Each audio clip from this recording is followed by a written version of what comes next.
그럼 입주권을 매매해서 내가 샀는데도 입주권을 못 받는 경우도 있다고 아까 말씀하셨잖아요. 그렇죠. 그거는 이제 잘못 알고 사신 거죠. 입주권이 없는데 입주권을 받을 수 있는 물건인 줄 알고 착각해서 하시는 거죠. 두 가지 보셔야 되는 건데 랑 이게 나오는 건가 그거는 반드시 확인을 하고 매수를 하셔야 돼요.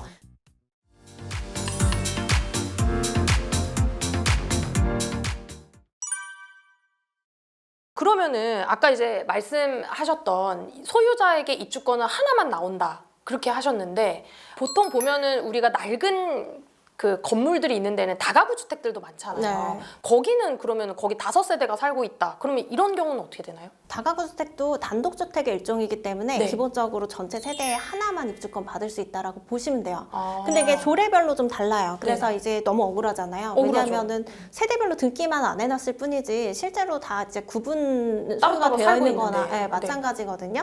그래서 이게 그 다가구 주택 같은 경우에는 일정한 시점 이전에 이제 지분 등기나 뭐 이런 것들이 완료가 됐다라고 하면은 세대별로 또 이제 입주권 받으실 수 있는 부분이 있는데 그건 예외 요건이고 기본적으로는 이제 하나밖에 못 받으시는 경우가 원칙이죠. 그러면 원칙적으로는 다가구 주택에 5가구가 모여 살더라도 입주권은 하나밖에 못 받는다. 네. 그러면 그 입주권 받은 거 갖고 5명에서 나눠 가져야 되나? 어떻게 해야 되나요? 그래서 보통은 이제 공유로 아파트 한 채를 받으시는 게 불가능해요. 다 모르시는 분들이기 때문에 그래서 현금 청산하시죠. 그럼 입주권을 매매해서 내가 샀는데도 입주권을 못 받는 경우도 있다고 아까 말씀하셨잖아요. 그렇죠. 그거는 이제 잘못 알고 사신 거죠. 입주권이 없는데 입주권을 받을 수 있는 물건인 줄 알고 착각해서 하시는 거죠. 그럼 누구 잘못이에요? 판 사람 잘못이에요? 산 사람 잘못이에요? 다 매매마다 좀 다르다라고 보시면 돼요. 근데 이제 보통은 제가 많이 하고 있거든요. 매도인이 자기의 분양권이나 뭐 이런 분양 자격이나 이런 것들을 잘못 알고 계신 경우가 있고 조합에 물어봤는데 조합에서도 잘못 가르쳐 주는 경우들이 허다해요. 왜냐면 조합도 모르나요? 네, 분양 자격 자체가 너무 복잡하기 때문에 아. 그래서 그런 것들이 있고 속여서 파는 경우들도 있죠. 입주권이 안 나오는데 이제 입주권이 나온다라고 해서 프리미엄 속여서 엄청 붙여가지고. 파시는 경우도 있고 대표적으로 이제 한 구역 안에 한 사람이 여러 개를 갖고 있어도 하나 입주권밖에 못 받잖아요. 네. 근데 이 사람이 3개를 갖고 있다 하나만 파는 거예요. 그러면 이 사람도 단독 입주권 못 받죠. 왜냐면 3개에서 하나밖에 안 나오니까 내가 집을 3개 갖고 있는데 나한테 하나밖에 안 나와요? 한 구역에 한 세대 그리고 한 사람이 여러 개 갖고 있어도 하나밖에 입주권이 안 나와요. 투기 수요를 막기 위해서. 그러면 이제 매도인과 매수인이 하나의 입주권을 공유하게 되는 상황이 되기 때문에 그 경우에도 또 공유가 되는구나. 네, 제가 이거 관련해서도 소송을 굉장히 많이 했는데 네네. 이제 과거에 보면은 예를 들어서 그 A라는 사람이 2채를 갖고 있다가 B랑 C한테 판 거예요. 네. 근데 B가 저한테 와서 소송을 해서 결국에 이제 그 계약 취소하셨거든요. 근데 이제 C가 또 어느 날 오셔가지고 했는데 그 물건인 거예요. 오. 네, 그런 사례들도 있을 정도로 비일비재하다라고 보시면 돼요. 그럼 그 사람들이 나쁜 의도를 가지고 있어서일 수도 있고 아니면 진짜 몰라서 네, 할 수도 몰라서일 수도 있고 모르는 경우가 거의 대부분이다라고 보시면 되고 그래서 오늘 제가 상담을 했던 사례도 네네. 매도인이 자기는 입주권 나오는 줄 알고 이제 계시는데 그러니까 매수인이 알아본 결과 입주권이 안 나오는 사례여서 그거 가지고 이제 손해배상 청구나 뭐 이런 것들 하시는 그런 케이스죠. 그런 경우가 진짜 많겠구나. 네. 그러면 이게 세 채를 가지고 있는데 누군가한테 한 채를 팔면 얘도 입주권 받고 나도 입주권 받을 수 있는 특정한 시점이 있나요? 조합 설립 인가 전에 파시면 돼요. 조합 전에, 네, 조합 설립 전에 재개발 추진한다고 사람들이 모이기 전에 네. 그럼 안전진단 지난 다음에는 빨리 쪼개기 팔아야 되겠네요? 파실 수 있죠. 근데 이게 안전진단은 재건축만 있기 때문에 아파트는 사실 쪼갤 수가 없어요. 그렇네. 쪼개기랑 이제 세대별로 명의를 바꾸는 거는 좀 다르거든요. 그러니까 이게 조합 설립 인가 전에 하셔야 된다는 거는 세 채를 이제 갖고 있는데 그 중에 한 채 한 채 한 채를 다 다른 명의자로 바꾸는 경우에 이제 입주권이 3개가 나온다는 거죠. 우리 재개발 조합이 설립됩니다라는 분위기가 좀 조성이 되면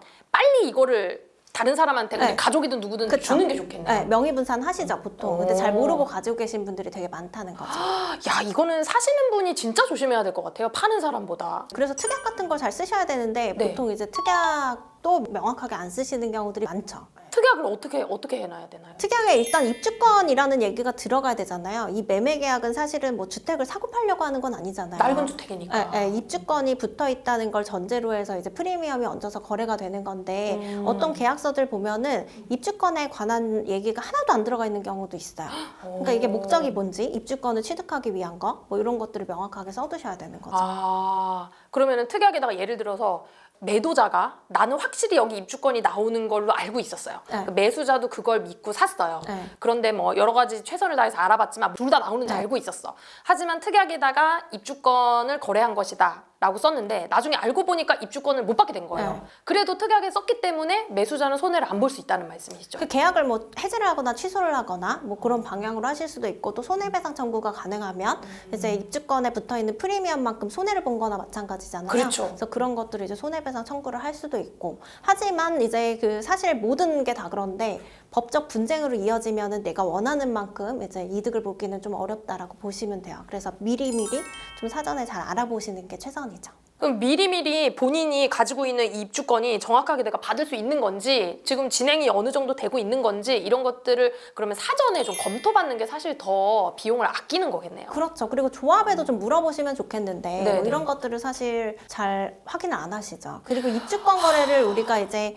저는 맨날 보지만 네네. 입주권 거래를 하시는 분들은 내 집 마련을 위해서 하시는 분들이 대부분이거든요. 그쵸. 그러면 한두 번 이제 거래해 보시는 거예요. 평생에 처음에 한 번. 네, 거래인 경우도 많고 하다 보니까 잘 모르시죠. 근데 일단은 제가 생각했을 때는 그거를 내가 이 재개발 재건축 단지의 입주권을 제대로 좀 알아봐야지 하고 생각하는 것 자체도 잘 못하시는 것 같아요. 네, 맞아요. 그냥 이따 네. 보면 알아서 되겠지. 약간 이런 마인드이신 것 같더라고요. 그리고 재개발 재건축 자체도 구분을 잘 못하시고 오. 수익성 검토는 더 안 되죠. 그래서 그런 경우들 굉장히 많아서 재개발 재건축 투자는 난이도가 상당히 높은 투자예요. 그래서 그냥 집을 사고 파는 게 아니라 거기서 이제 뭐 분양 자격이나 이런 것들도 굉장히 꼼꼼하게 검토를 하셔야 되고, 또 사업지 자체 분석하는 것도 쉽지가 않거든요. 그래서 이런 것들을 잘 보셔야 되는데 좀 쉽게 생각하시는 거죠. 자, 그러면 이제 우리가 낡은 집에 오래 살다가 보면은 이게 집이 너무 낡았으니까 네.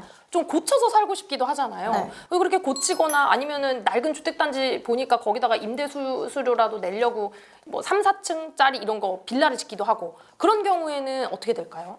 감정평가할 때 건물값이 평가가 돼요. 근데 네. 이거를 새로 이제 인테리어하고 뭐 이런 비용들을 감정평가사가 평가를 해주지만 사실 내가 들어가는 금액만큼 평가받기는 좀 어렵다라고 보시면 되거든요. 그래서 웬만하면은 돈 많이 안 들이시는 게 제일 좋기는 좋죠. 그리고 이제 건물 가치는 시간이 갈수록 계속 떨어져 가는 가치이기 때문에 내가 이제 인테리어나 뭐 신축을 했다고 해서 그거를 이제 그만큼 인정받을 수 있다라고 보긴 좀 어렵기 때문에 일단 뭐 재개발 재건축이 예정이 돼 있다라고 하면 돈을 많이 안 들이시는 게 좋죠.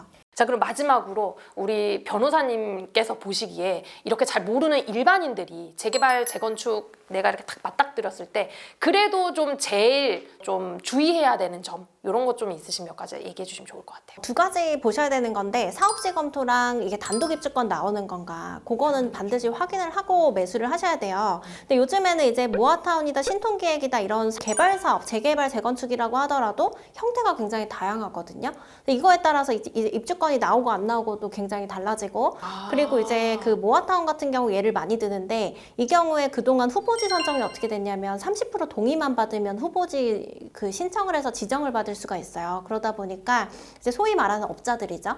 들어가서 이제 막 그 동의서 막 걷어가지고 후보지가 그 개발이 되는 것처럼 해서 이제 물건을 팔고 나오고 뭐 이런 사례들이 있기 때문에, 모아타운이 뭔가요? 모아타운은 이제 소규모 사업지를 여러 개 모아서 재개발이라고 보시면 되는데, 아, 모아서. 모아서 그래서 이제 사업 속도도 좀 빨리 해주고 사업 수익성도 높여주고 그런 제도라고 보시면 되는데, 이걸 서울시에서 이제 활성화하려고 하다 보니까 좀 요건을 굉장히 완화를 많이 시켜놨어요. 그러다 보니까 투기 수요가 막 몰려가지고 실제로 제가 볼 때 10곳 중에 한 곳도 가기 어렵다라고 보이거든요. 괜히 이거 가격만 높여갖고 막 팔기만 그렇죠. 하고. 네, 그리고 실제로 사업이 안 깔 만한 곳도 굉장히 많아요. 저희가 이게 뭐 설계도 뽑아보고 사실 처음에 추진하시겠다고 해서 이제 뭐 자문을 많이 해드리는데, 보면 안 갈 만한 사업지도 굉장히 많거든요. 그래서 이런 것들을 좀 잘 선별해서 좀 투자를 하시는 게 중요하다라고 좀 말씀을 드리고 싶어요. 가셔서 여기가 뭐 주민동의율이 어느 정도 되는지, 그리고 구역은 뭐 예를 들어서 상가나 뭐 큰 뭐 단독주택 이런 것들이 많으면은 개발이 어렵거든요. 그리고 이제 신축 빌라 같은 거 막 우후죽순 들어서 있으면 노후도 요건이나 이런 게 충족이 안 돼서 또 개발이 어려울 수가 있기 때문에 잘 따져보시고 수소문도 좀 해보시고 노력이 필요하신 거죠. 이렇게 오늘 여러분 우리 재건축, 재개발에 대한 두려움을 없애보는 시간 가져봤습니다. 어려운 일이 발생하시면 여러분 전문가를 찾아가셔야 돼요. 그래서 사전에 검토하는 것이 장기적으로는 비용을 더욱더 절약하는 길이다. 이런 생각이 좀 드네요. 자, 이번 시간 재개발, 재건축과 관련된 정보도 도움이 되셨다면 구독과 좋아요. 예. 센스 있게 감사드립니다. 다음 시간에 또 뵐게요. 안녕. 네, 감사합니다.